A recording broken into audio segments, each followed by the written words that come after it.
How's she going, boys? Mike here. Welcome back to Grampie's Workshop. I'm going to start another project today. In the camp, I have my computer that I do all my editing on for YouTube. And a while ago, I made a table to put that computer on. I'll put a link to that video up here in the corner.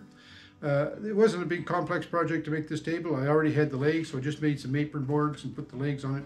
And the top that I put on this table was an old dining room tabletop that we had from years and years and years ago.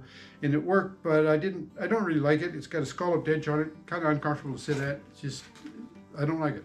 So I'm going to put a new top on my computer desk. And what I'm going to use is a piece of post-form countertop. Now, I remember when I made my snow pusher mod, I had some countertop material that I used for the wings.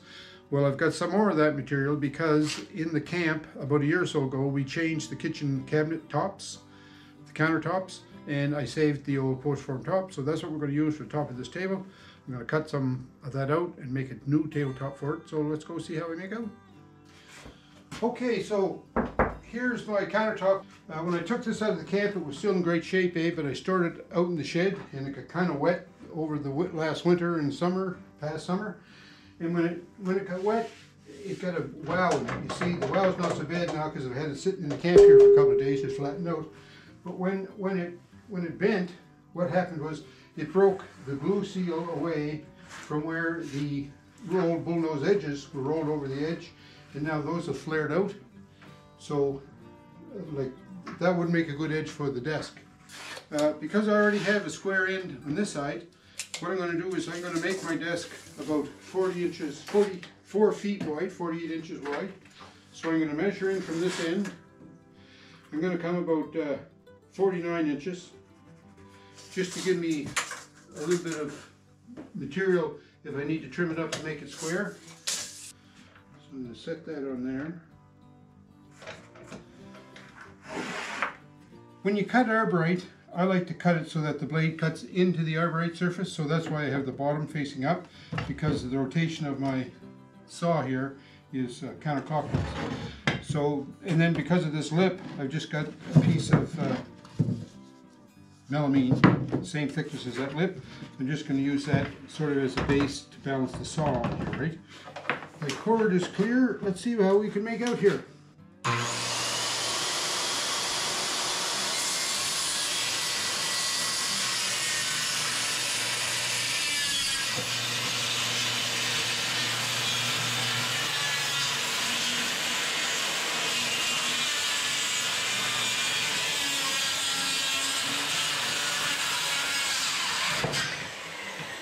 So that's pretty nice, eh? There's no chip out on that cut, so that worked good.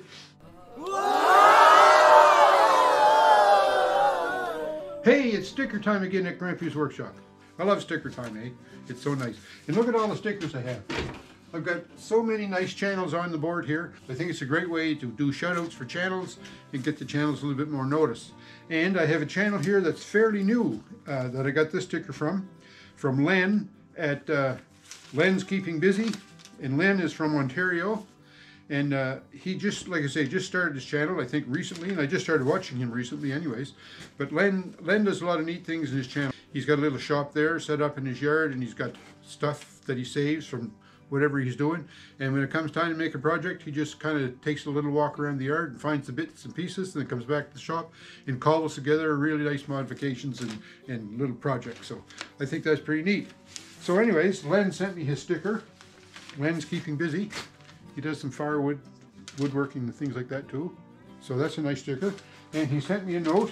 See if I can read it to you. He says, "Hey Mike, thanks for your support." No problem, Len. I'm happy to help. I like watching your channel. You got some great ideas there. Glad Noel mentioned your channel. Noel, he's talking about there is Noel from Noel's Garden Tractors and Firewood. There he is right there. There's Noel's sticker. Check Noel's channel out too if you get a chance. So far, YouTube can be fun. Hopefully it stays that way. I'm new to the stickers. I'm going to have to make a board for them because my log splitter is getting too small. Yours will be the first one on my new spot. So thanks a lot, Len. That's going to be quite an honor for me to have my sticker put on your new board. All right, Len's Keeping Busy. I think I'll put Len right here next to Ross on the Land. Look at that. Len's keeping busy from Ontario. Great channel. He's got a nice little tractor there and he does a lot of firewood. So I check him out, are you? And I tell him that Grampie sent you. These bull noses here, they're flattened out. The glue is all let go off the side. So I want to cut those back. I'm not going to use those. I can't use those on the desk because they're too deformed. So I'm going to cut them on the table saw this time. Because the blade on the table saw rotates back towards me, I can't turn it so that the downside is facing up, because that way it'll be pulling down on the arborite as it goes through and I might have chip out. With these bull noses on here, then that means that this countertop is not going to be sitting flush on the table. It's only going to be running on these two rails. What I'm going to try to do to address that is where I use this piece of melamine to cut the cross cut. I'm going to set that on the table. It's almost the same height as that, but it should hold the center of the countertop. Should support it off the table saw table. Another problem that I have, just while I'm here I'll talk to you about it.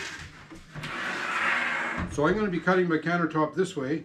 Well, a couple other problems I want to talk about. There's a big warp in this countertop like this. There's also a warp in the countertop like this. So it's making it difficult to work with. That's what I'm trying to say.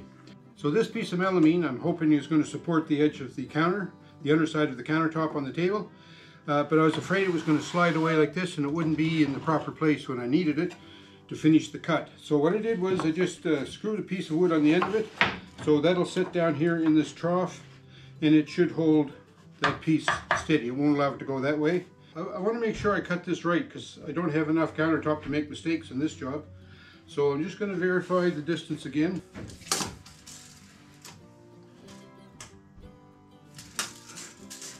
So 31 5/8.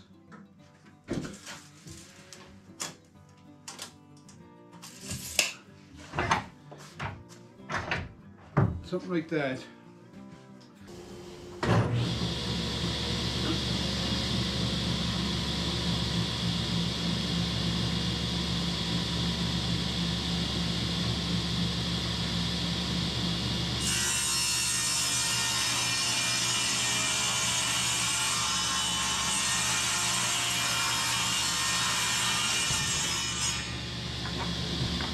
Alright, so results of that are, I think I had a perfect width there for my cut, and it did a pretty good job. There's not much tear out there. There's a little bit of roughness, but we can fix that up with some sandpaper, right?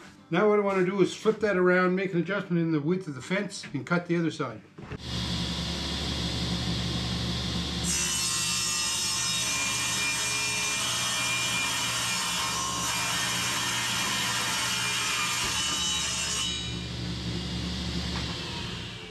So once again, I think the width was just about perfect for cutting off those bull noses.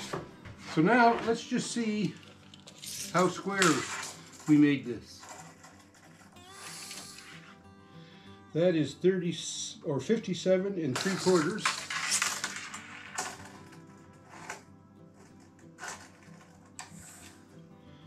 (57 11/16, 13/16. So I'm off by 16. And you know what? That's not bad.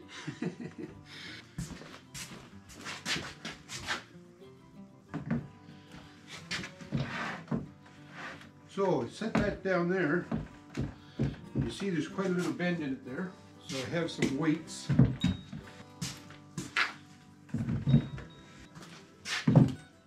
So I'm going to leave that for the night and I'll check it in the morning and just see if it stays, if it made it any straighter. I'm hoping to get some of that wow out of it because along these edges I want to put some pine trim on that, so that's my goal.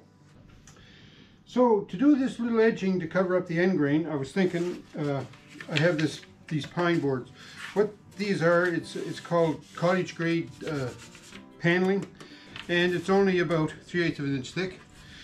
I cut the tongue and the groove of it and maybe get a piece out of each section and use that for an edge around the table. If I put that on there and make those 1.5 inches wide, then that means there'd be section under here that's unsupported. So I'd like to double up on this to make a good wide edge so I can secure my banding to it. So what I think I'm going to do is I'm going to take this and I'm going to cut 2-inch strips out of it. And I'm going to use this to put around the perimeter of the desktop to build up that edge to make it look like it's going to be 1.5 inches thick. Okay, I have my fence set at 2 inches. We're going to cut these into strips.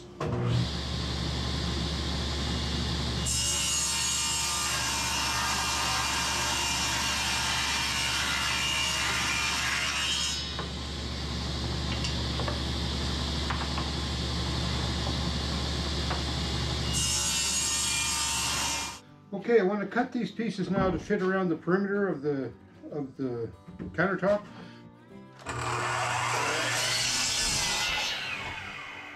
Fine as frog's hair, as they say. Now what I'm going to do is get some glue, and I'm just going to glue those on and put a bunch of clamps on them. Okay, so this piece is going to go on this edge.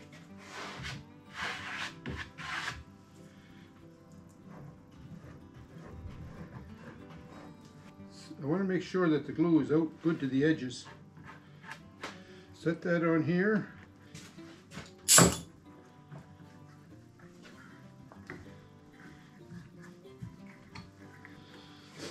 Alright, I got good squeeze out on the end here now. So we're going to spin this around and do the other side. Not too bad. Now, I don't have enough clamps to do the other side, so I'm just going to leave it like this. Okay, it's the next day now, and the glue seems to have dried up, even though it's cold here in the shop. So I'm gonna leave it here, clamped down with the sides a little bit flatter, and I'm going to install this last piece then.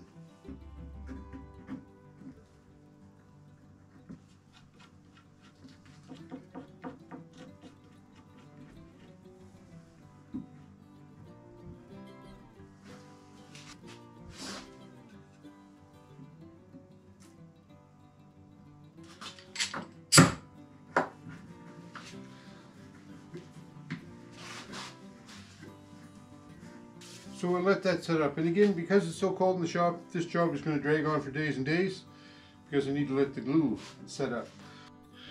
Well folks, sorry, we're going to have to turn this project into a multi-part series. It's just taking too long and I don't want to miss any of the important steps. So I hope you enjoyed this first part. Come back again for the second part when we are going to put some banding around the tabletop and then maybe even get it mounted on the desk bottom itself, on the table bottom, the legs. Thanks for watching, folks. Sure hope you enjoyed this one. Take care. We'll talk to you soon.